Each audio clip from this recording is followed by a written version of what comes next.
Olha lá, o pessoal vai chegar agora.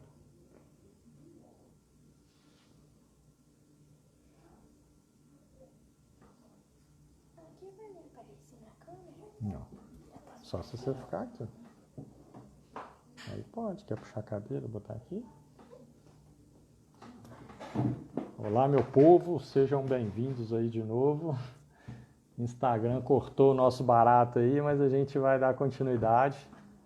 Porque tem bastante coisa legal aí pra gente pontuar ainda. Tá bom?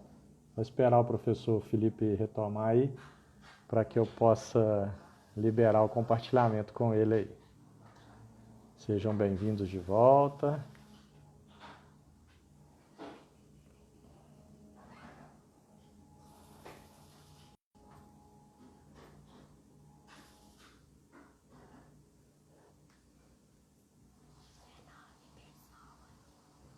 Esperar o professor Felipe reconectar conosco aí.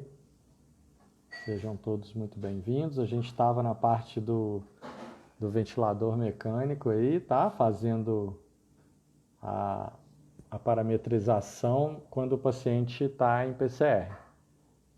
E aí, para a gente não desligar o paciente do ventilador mecânico, né? Deixar esse paciente conectado, tá bom? A gente vai estar dando continuidade aí. O professor já está conectando aí, já a gente dá continuidade.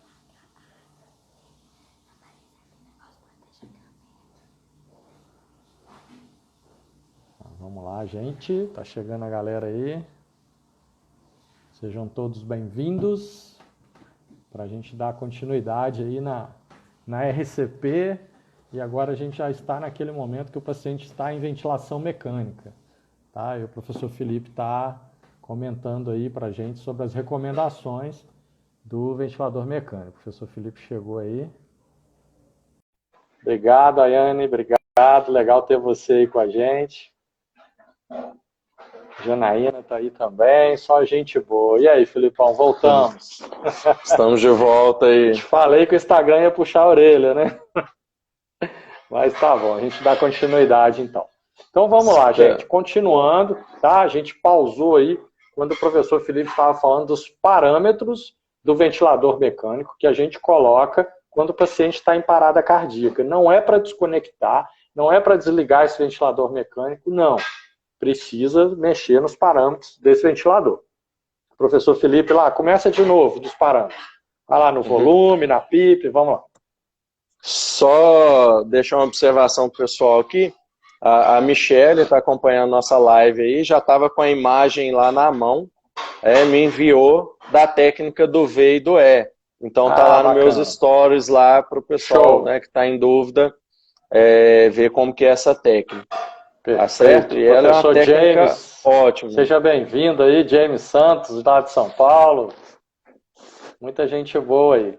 Então vamos lá, Filipão. Vamos falar aí dos parâmetros de conexão do paciente em PCR. Quais os parâmetros que a gente deve colocar no ventilador mecânico? Então vamos voltar. Então a gente vai utilizar o modo de volume controlado. Nós vamos ajustar para 6 ml por quilo de peso ideal. Uma FiO2 de 100%, ok? PIP de 0. A sensibilidade, eu vou dificultar a entrada do paciente para o ventilador não ficar disparando. Senão, durante a reanimação, ele vai entender as compressões como se o paciente tentasse respirar e ele vai ficar disparando. Né? Ele vai entrar a todo momento. Tá? Então a gente dificulta, né? A ideia é dificultar a entrada do paciente na ventilação aí, tá certo? E os alarmes também a gente ajusta o alarme de pressão aí acima de 60. Tá certo? Faltou algum parâmetro? De frequência respiratória também, né? Então a frequência nesse contexto que a gente fala 1 a cada 6 segundos, que vai dar 10 por minuto. 10 por minuto, perfeito. São esses os parâmetros. Gente, isso que o professor Felipe está falando, assim, isso já acontecia de uma maneira automática. Porque já foram lançados ventiladores mecânicos que tem o modo RCP. Você clica o RCP dele lá, ele já tinha os dados do paciente lá enquanto rígido, né, enquanto ainda com circulação espontânea. Quando esse paciente para, você vai lá e seleciona o modo RCP, que ele já faz isso automaticamente. Ele já joga a FO2 para 100, a PIP para 0 e ajusta geral. E como esse ventilador é muito caro, é uma tecnologia nova, né, e pensando na segurança e manter a ventilação, mas de uma maneira segura, né, por isso que o professor Felipe trouxe para a gente aqui a parametrização do ventilador e dos alarmes, né, de como que a gente trabalha ali, e tomando muito cuidado, né, Felipe, para ninguém fazer a coisa de qualquer jeito, para que a gente não cause mais dano para o nosso paciente, né, porque às vezes as pessoas vão por instinto e acaba causando um barotrauma importante no paciente, né, problemas alveolares aí, né, do parênquima pulmonar aí, que pode comprometer muito quando esse paciente voltar, né, se ele voltar. Principalmente, né, em relação ao volume que a gente vai colocar. Sim. É importante, às vezes, uma dúvida muito comum. Mas o paciente estava com uma PIP de 12, tá? Mas a prioridade agora é a reanimação. Então, a gente não quer prejudicar retorno venoso para as nossas manobras serem mais efetivas, tá? Então, a gente vai pôr a PIP em 0. Bem lembrado, uma outra dúvida. Pensar. Isso, vai lá. Pode falar. Eu só ia falar da maior urgência médica. Não é só lembrar o pessoal, PCR é a maior urgência médica. Então, no grau de prioridade, é PCR, vamos atender, PCR não que é recomendado. Se o cara voltar, beleza, aí vamos, né? Vamos voltar a ventilar ele da maneira melhor possível. Às vezes a gente se observa, né? Às vezes está preocupando no depois. Não, mas e depois? Como que eu vou fazer? Volta o paciente, né? Ele tem que ter retorno de circulação espontânea primeiro. Depois você vai tratar os outros problemas. Tá? Não adianta nada eu ficar pensando muito no depois se eu não tirar o paciente da parada.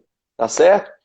Uma outra dúvida muito frequente é em relação à desfibrilação desse paciente que está conectado na ventilação mecânica. Tá? Lembrado. Só que há uma observação, lembrar que a gente está usando filtro de barreira, tá certo? No nosso ventilador mecânico, ok? Então, meu paciente é um ritmo chocável. Como a gente falou, não vai ser o mais comum se eu estou falando de um paciente com insuficiência respiratória que para por hipóxia, não é o mais comum, geralmente ele para em AESP, até tem alguns macetinhos para a gente pensar nas causas da AESP. Por exemplo, paciente que para por hipóxia, é um paciente que tem, ele para em AESP com QRS estreito e ele está bradicárdico. Tá? Comece a observar os seus pacientes para vocês verem que para por hipóxia. Você dá uma bradicardizada e QRS estreito. Depois que esse QRS vai alargando. Tá? Então isso ajuda a gente a pensar nas causas de parada, tá? Nas causas de AESP. Meu paciente está taquicárdico, QRS estreito. Opa, peraí, qual que é a causa de parada? É hipovolemia? O coração dele está tentando compensar? Isso ajuda a gente a pensar nessas causas, tá certo? Acho que então, é super oportuno, Felipe, você falar isso nesse momento, né, que a gente já está lá na parte avançada, porque tem dois problemas que acontecem durante o atendimento da parada cardíaca, que incomoda quando a gente sabe e vê outras pessoas que não têm a mínima ideia. Né? Primeiro, o cara está parado, você tem que estar pensando o mais precocemente no motivo.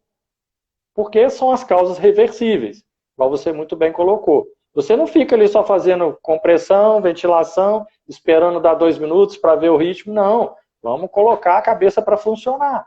Se você já tinha o paciente na sua mão, né, Felipe? Se o paciente já era internado seu, é mais fácil ainda, porque você tem exames laboratoriais, você tem história prévia. A galera do pré-hospitalar é que pega rabo, né, Felipe? Porque não tem, muitas vezes, história nenhuma.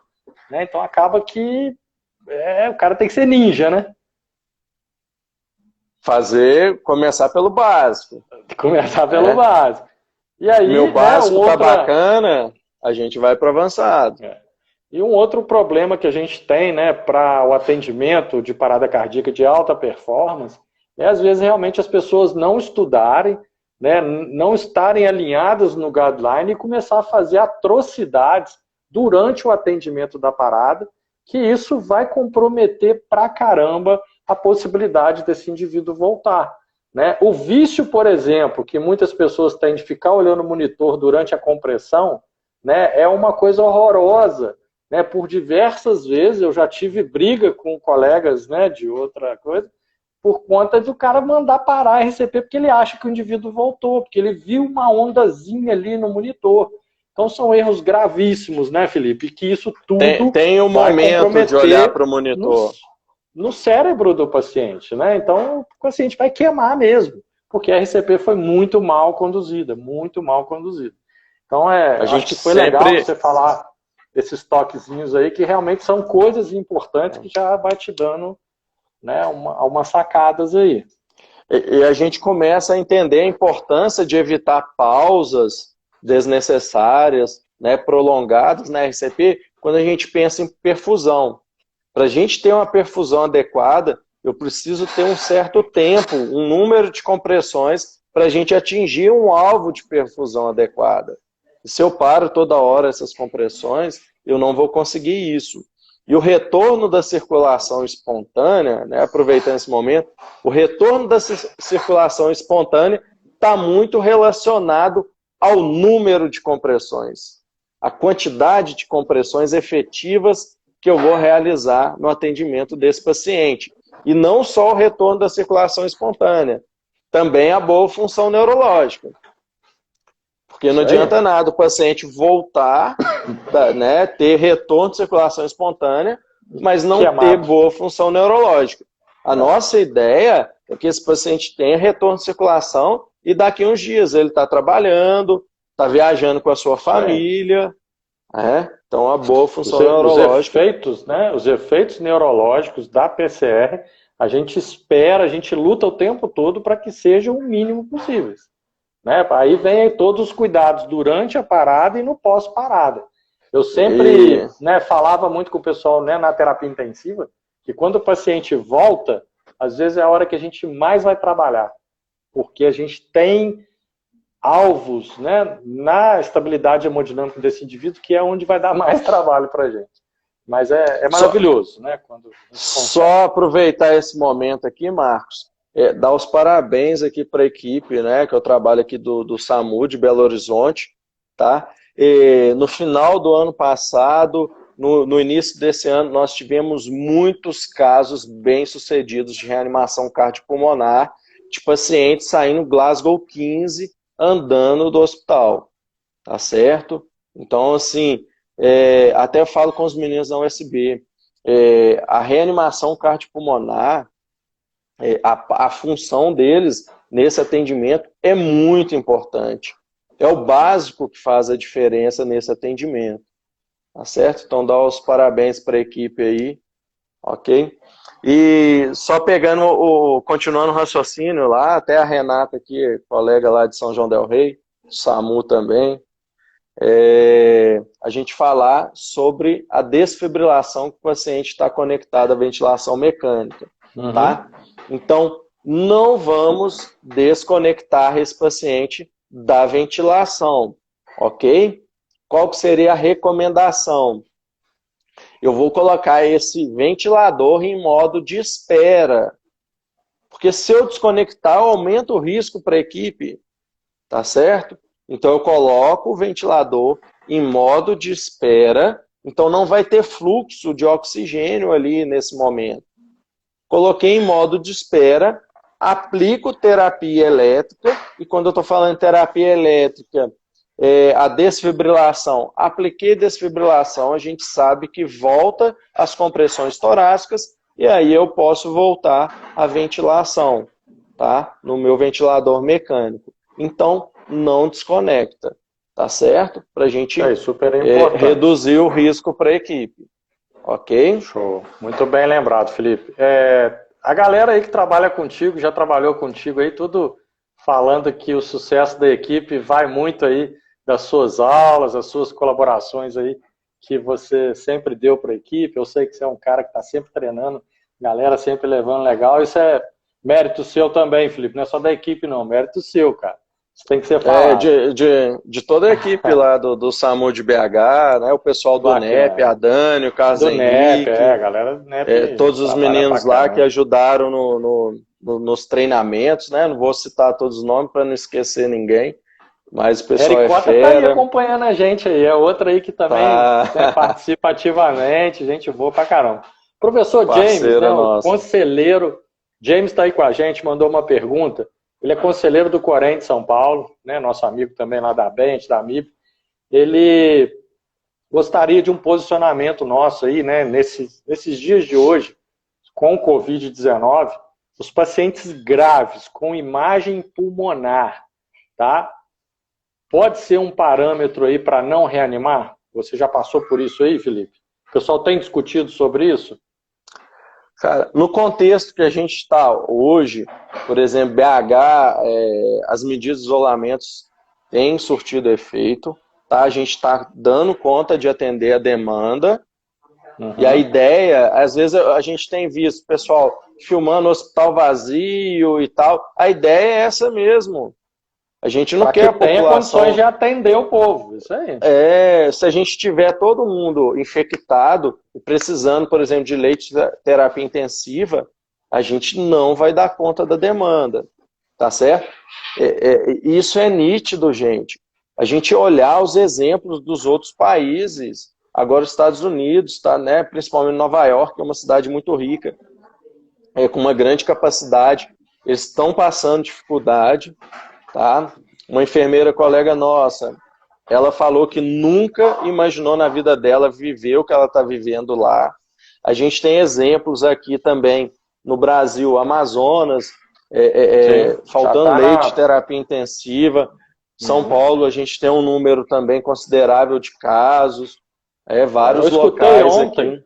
Né, em duas reportagens em jornais diferentes, ô Felipe, que de uma colega enfermeira e de uma médica, que lá em Manaus já aconteceu, de acabar tendo que escolher o paciente mais jovem, com mais chance, submeter ele aos cuidados críticos, e o mais idoso, com mais comorbidades, dar ali, né, o paliativo, porque não tiveram como fazer. Eu acho que essa pergunta do James, ela encaixa mais ou menos nesse contexto. Né? Quando você não tem vaga de UTI e tá bombando, aí eu acho que chega nesse ponto, né, Felipe?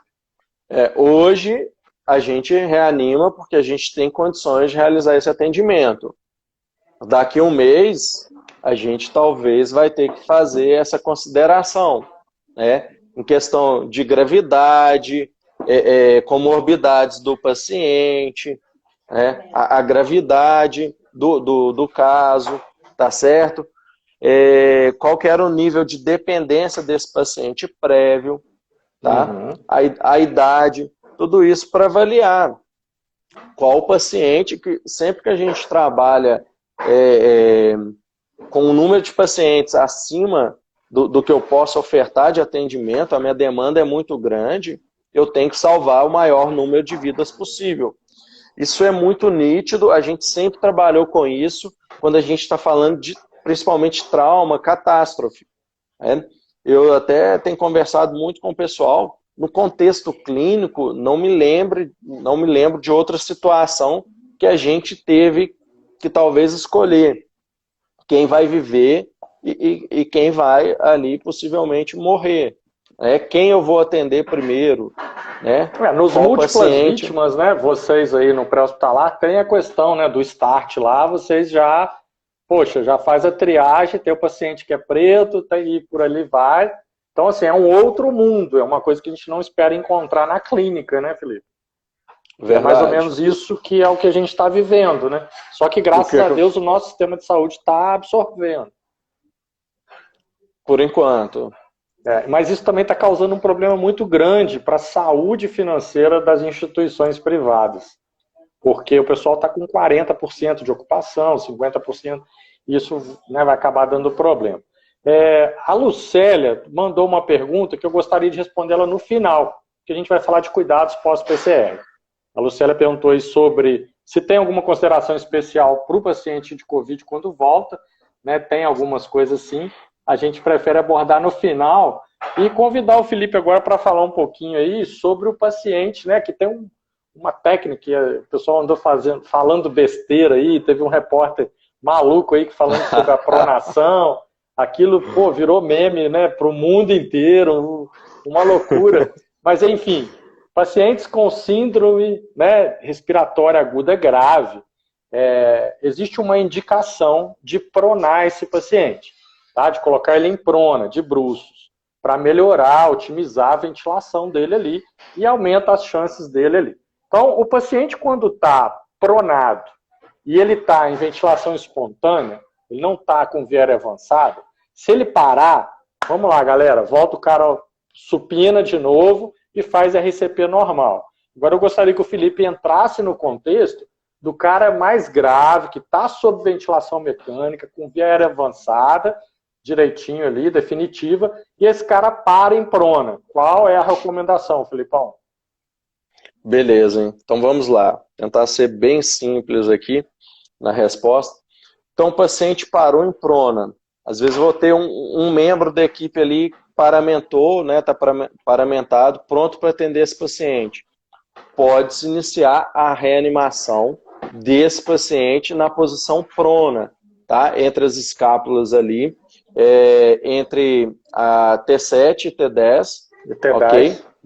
Iniciar as manobras de reanimação cardiopulmonar desse paciente, tá certo? A gente vai avaliar o ritmo também desse paciente. Esse é um paciente que provavelmente eu já tenho o meu ritmo no monitor, que é um paciente grave, crítico, de terapia intensiva. Então eu já sei qual é o ritmo, tá certo? Até para avaliar se vou chocar ou não esse paciente, ok? E eu considero despronar esse paciente quando minha equipe estiver pronta, preparada, eu ter um número razoável ali de pessoas para a gente realizar essa, né, colocar o paciente na posição ali supina, com um número adequado de profissionais e com segurança, para a gente não correr risco de extubar o paciente, perder a via aérea, gerar aerossóis, contaminar a equipe. Então eu tenho que avaliar todo esse contexto. Tá certo? Acho que vale você comentar também, Felipe. O paciente para em prona, está com viária avançado, está fazendo RCP, ele está em ritmo chocável. Tá? Então a desfibrilação também é feita e o posicionamento das pás aí, né, Felipe? A posição anteroposterior, para poder fazer a função ao contrário de quando ele está com supina. Tá? Então tem que desfibrilar esse indivíduo sim, tá? O risco-benefício, gente, de um paciente grave em prona, tá? Grave mesmo. Você querer voltar ele para supina para depois fazer RCP, já era. Perdeu, né, Felipe? O paciente já foi. Verdade. Já inicia as compressões e a gente até brinca, quando eu estou diante de um ritmo chocável, a gente até brinca que nada, né, entre aspas, nada atrasa o choque.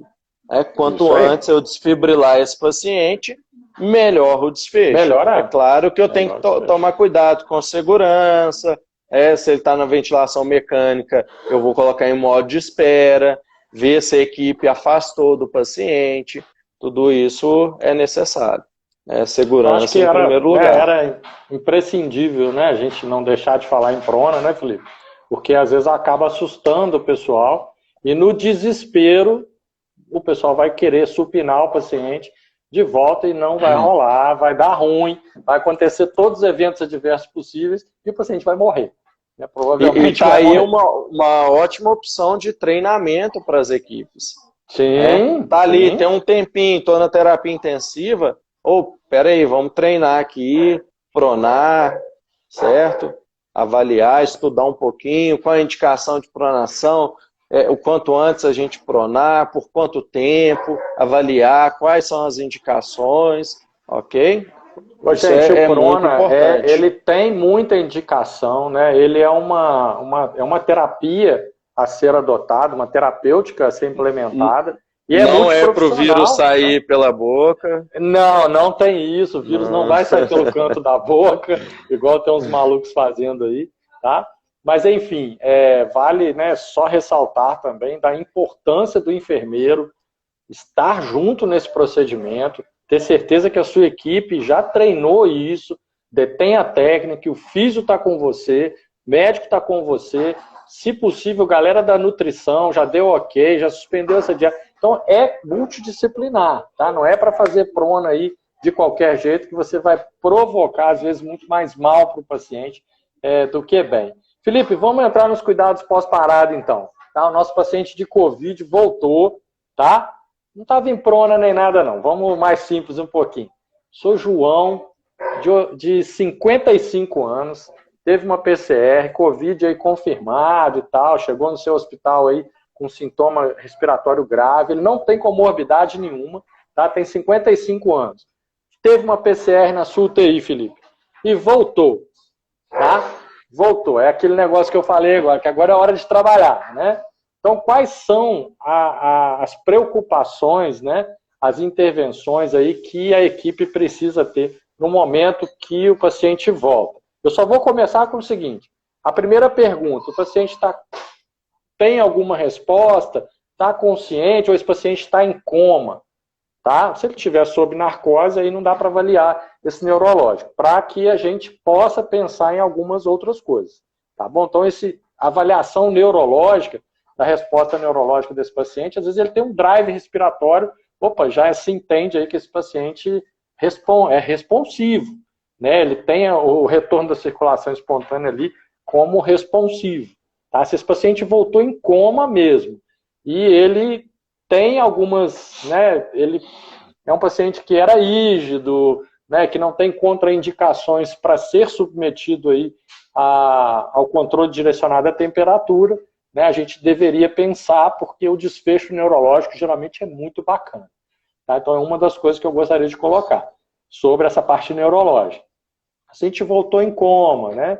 E não tem contraindicações lá, como doença terminal, né? Covid não é doença terminal, gente, é uma doença aguda. Tá? Ela pode se tornar terminal dependendo da gravidade que evoluir ali. Tá? Então, esse paciente ele pode ser, sim, submetido ali ao controle direcionado à temperatura, que tem todas as suas particularidades, que eu acho que não cabe aqui hoje a gente colocar. Aí eu gostaria que o Felipe desse sequência nisso, do seu João ali que voltou, e o que a gente tem que preocupar e trabalhar mais com esse paciente. Pensa no Covid, tá, Felipe? Não esquece que ele é Covid, não.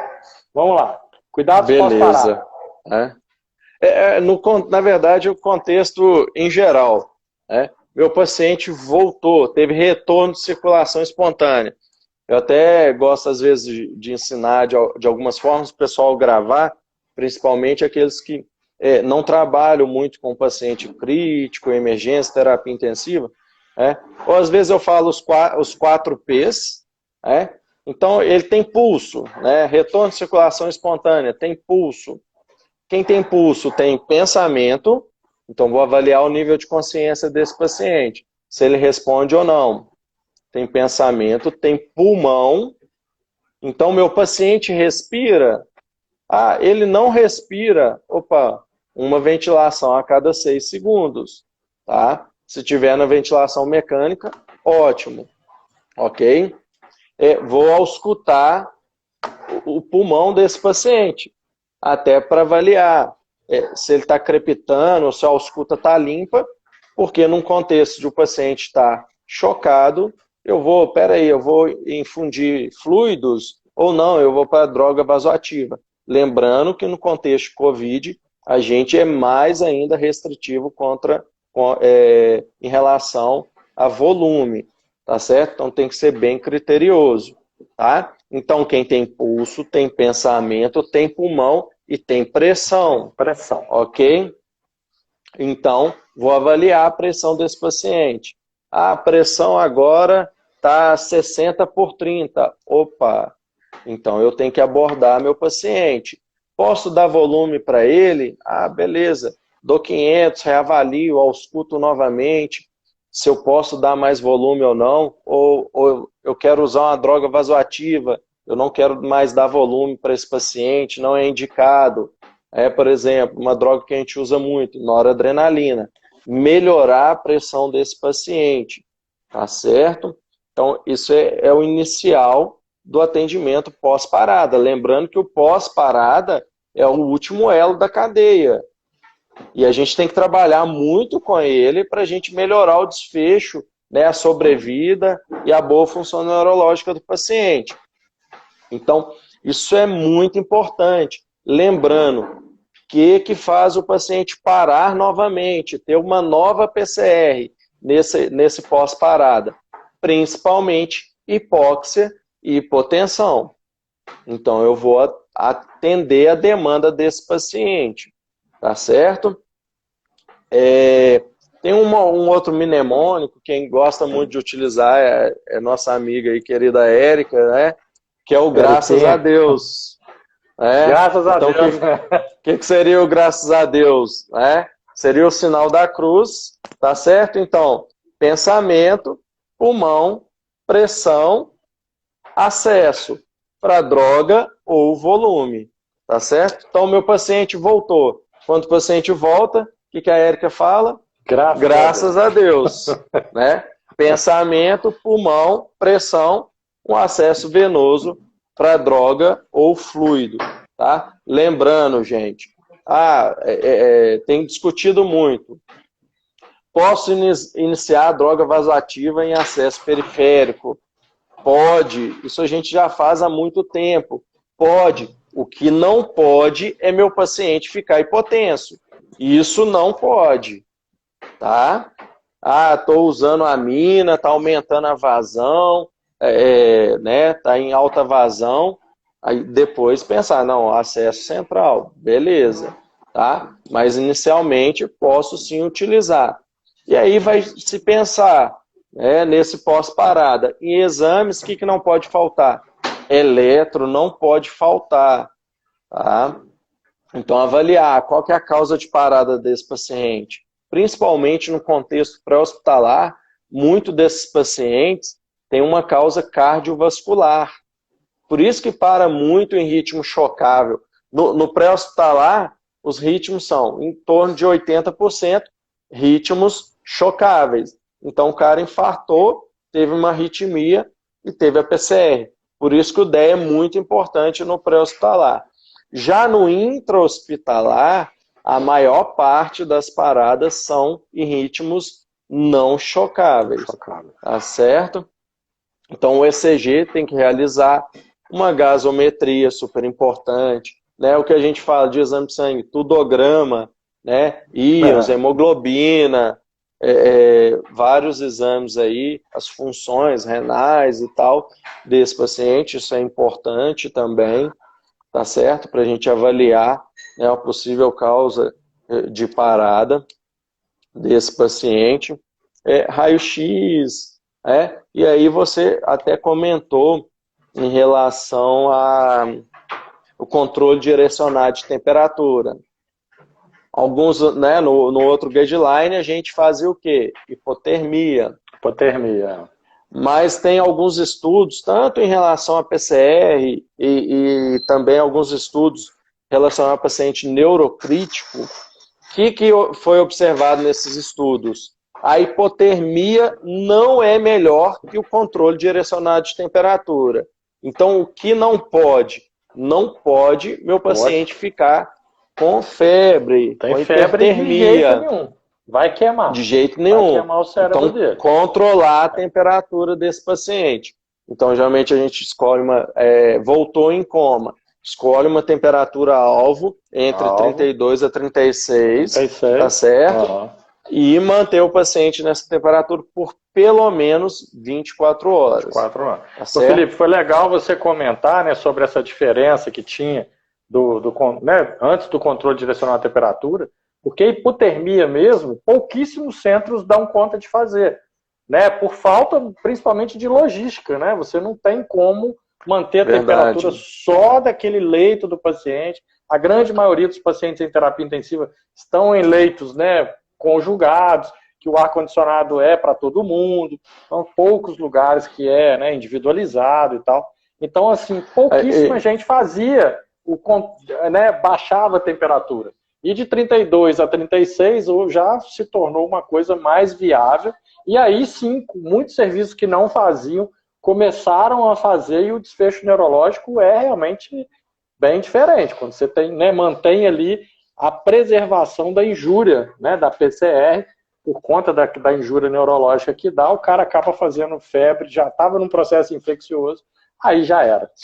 Sua RCP foi linda, maravilhosa. O cara fez febre no pós-parada, queima tudo, né, Felipe? Verdade. E importante, né, o que você falou aí, Marcos, em relação, né, ao controle direcionado de temperatura, né, antigamente a hipotermia, agora a gente faz esse controle, não tem a forma ideal de fazer. Ainda não se comenta sobre a melhor forma. Isso vai depender do que eu tenho na minha instituição. Eu tenho manta para resfriar esse paciente, eu tenho um leito que tem um ar-condicionado para resfriar, né, resfriar entre aspas, né, manter o controle da temperatura desse paciente. Lembrando, tem termômetro esofágico, né? Isso, temperatura central. É o ideal, termômetro esofágico, tá certo? Então é soro gelado para fazer esse controle, qual que vai ser a melhor forma, tá? Isso vai depender da minha instituição, tá? Não tem estudos mostrando que uma é melhor que a outra, tá certo? Deixa eu só ver aqui que eu acho que saiu mais uma perguntinha aqui. Que vai lá do início, ó. Foi explicado o paciente com Covid-19. Foi explicado que a PCR, que está pulando aqui as mensagens, em suporte básico para paciente de Covid-19. Sim, a gente falou lá no início, né? E que cuidados tem em relação... Não estou conseguindo ler, Felipe. O uso do ambu. Você falou da ventilação positiva aí. Dá uma retocada, então resumindo, pra galera aí. Resumindo, o uso do filtro. Se a gente for optar por ventilar, que a gente vai evitar, uso do filtro, tá? E o ideal é ventilar a 4 mãos. Tem até alguns locais colocando, né, vedando com plástico a face do paciente para reduzir aí a geração de aerosóis e o risco para a equipe. Tá? Mas a recomendação é essa: uso de filtro de barreira e ventilar a 4 mãos para vedar melhor a máscara no rosto do paciente, com a técnica do V e do E. Isso aí, bacana. Filipão, acho que é melhor a gente ficar por aqui, senão daqui a pouco o Instagram vai cortar a gente de novo aí, né? E a gente volta aí em outro momento aí. Só lembrar, né, o pessoal que o IESP está com algumas propostas aí de alguns cursos para a gente aproveitar esse momento e levar cursos para todo mundo. Inclusive o professor Felipe está com a gente aí em alguns projetos. Então acredito aí que mais uma semana aí a gente está lançando algumas capacitações aí à distância bacana para poder mesmo não só atualizar, como ajudar a capacitar aí a galera a lidar com o paciente crítico. Né? O Felipe está com a gente aí em algumas propostas. Convidar o pessoal amanhã aí, tem uma live aí com o Dr. Guilherme Cortes, é o nosso 6º encontro da pandemia. Então, o Dr. Guilherme Cortes, né, a gente elegeu para falar exclusivamente da biossegurança, tá? Que é um problema que a gente está vivendo hoje muito sério aí na pandemia. Então, amanhã às 19 horas a gente vai estar voltando aí, eu e o Dr. Guilherme Cortes, que é médico infectologista. Na quarta-feira à noite, eu vou ter uma live também com o pessoal da Físio. A gente vai falar aí da linha de cuidados da fisioterapia na Covid-19, do cara da emergência até na UTI, né? Como o papel do fisioterapeuta é importante, né, Felipe? E é um cara que vem para agregar, né? O fisioterapeuta geralmente anda de braço dado com o enfermeiro, né, Felipe? Eu sempre tive grandes fisioterapeutas trabalhando comigo. Trabalho em equipe. A gente tem que trabalhar em equipe. Médico, enfermeiro, técnico, físio, né, toda a equipe multiprofissional, fono, psicólogo, tá? Quem ganha é o paciente. É o paciente, é isso aí. É o tal de colocar o paciente no centro do cuidado, né, no centro da atenção, no alvo de todo mundo, para que a gente vai acertar. Aí não tem orgulho, vaidade, né, ego, superego, não tem nada disso, né, Felipe? Quando a gente coloca o paciente no objetivo, não é? Ô, gente, Verdade. super agradeço, né? Primeiro agradeço aí o Filipão, vou deixar o Felipe Nosso fazer... colega Gilberto está aqui também, Marcos. Ah, bacana, bacana. Galera do SAMU aqui em peso. Tem bastante gente aí do SAMU aí, ó. Legal. Pediu, né, professor Felipe, para fazer aí as considerações finais, tá? E já de antemão agradeço aí a sua participação. Brilhante, eu sabia aí que, né, você, lógico, com toda a sua expertise aí, tinha muito para contribuir, mas deixa um recado para a galera aí. Lembrando, né, que além de ter toda essa galera de BH que você falou aí, tem muitos alunos nossos aí, tem uma galera aí de São Paulo, do Rio também, tá? Estudantes e profissionais aí da enfermagem, medicina e físio. Tá todo mundo junto e misturado aí. Então manda um recado para a galera aí, Filipão. Pessoal, só tenho a agradecer a participação de vocês aqui, né, prestigiar a gente.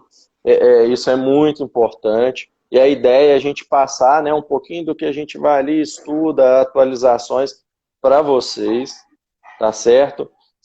O conhecimento é para ser compartilhado, tá certo? Amanhã eu posso precisar que um de vocês me atenda alguém da minha família. Eu estou aqui em Belo Horizonte, minha família está em São João del Rei, então o conhecimento tem que chegar lá também, tá? E se tiver alguma pergunta aqui que não foi respondida, pode mandar para a gente lá no Instagram, no Emergência Faca na Caveira. Teve gente perguntando aqui, pedindo para repetir os parâmetros. Tem um vídeo lá onde eu explico sobre os parâmetros de ventilação mecânica. Tá certo? A gente está à disposição na medida do possível, né, em relação ao tempo, né, Marcos? A gente teve até dificuldade de marcar esse dia, esse horário. Tá certo? Tá todo mundo aí nessa correria. A gente está à disposição aí, que puder ajudar. E a gente volta mais vezes aí, que é sempre um prazer enorme aí estar com o Felipe. Certeza. Mandando um grande abraço aqui para a galera de São Paulo, tem muita gente de São Paulo e Rio com a gente.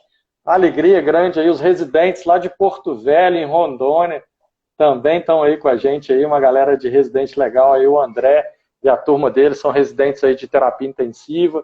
Galera aí, muita gente da Abente aí, Somit, Abramed, Rio Grande do Norte, show de bola, a gente fica super feliz. Ô, André, eu não esqueci do nosso compromisso não, viu? A gente vai agendar isso aí. Ah, o André já falou contigo também, né? Já. Isso aí. Ele já puxou minha orelha também, mas a gente vai fazer uma coisa legal para ele aí, tá? Então, gente, obrigado a todos. Essa live vai ficar salva, depois a gente vai disponibilizar no blog do IESP, também lá no YouTube lá do IESP, e a gente espera aí ver vocês aí em outras lives, né? Deem sugestões lá de lives também. É super importante aí pra gente buscar aí trazer o que tem de melhor. O que a gente pode melhorar. Mais atual. Sim, críticas são sempre super bem-vindas, né? Eu gostaria de ter feito essa live no YouTube, mas não foi possível hoje, né, Felipe? De repente a gente volta numa outra live lá em cuidados críticos, né? Eu tenho umas propostas outras para te fazer aí. De repente a próxima a gente faz no YouTube, porque a gente tem mais liberdade de tempo, mais participação da galera. Acho que vai ser legal. Show de bola? Beleza. Obrigado a todos, em nome do IESP, em nome da Somit aí, um abraço a todo mundo aí, fiquem com Deus, se cuidem, se protejam, não esqueçam que vocês, profissionais de saúde, são mais importantes que tudo, tá? Então se protejam. Marcos, só lembrando aqui que hoje é o dia, né, do enfermeiro da emergência, então parabéns. Eu nem sabia, aí cara, eu descobri no final do dia. Eu também descobri, parece que o pessoal estava comentando lá que é uma data, né, comemorada nos Estados Unidos, e o pessoal trouxe para cá essa data, então isso é muito importante, né, então até mandei pro pessoal lá, né, então parabéns a todos os enfermeiros, são faca na caveira, né, que todos os dias ali lutam contra a morte, né, que a ideia de ser faca na caveira é vencer a morte todos os dias. Tá certo? É isso aí. Muito bem falado. Um último abraço aí para a galera de Caxias, do Maranhão, Santa Cruz de Minas e por aí vai. Minha cidade, Santa Cruz de Minas. Bacana. Você tem que me levar lá. Menor cidade do Brasil. Já está convidado. Passando o coronavírus, a gente vai para lá. Tamo junto. Vamos fazer um churrasco lá. Obrigado, gente. Abraço a todos. e até as próximas aí, tá? Obrigado aí a todos, a participação de todo mundo aí. Vocês super enriqueceram a live aí. Um abraço. Filipão, faz um tinino aí pra gente fazer um print da tela. Aê, bacana. Valeu, boa noite, gente. Até a próxima. Com Deus, pessoal. Obrigado. Valeu, fica com Deus.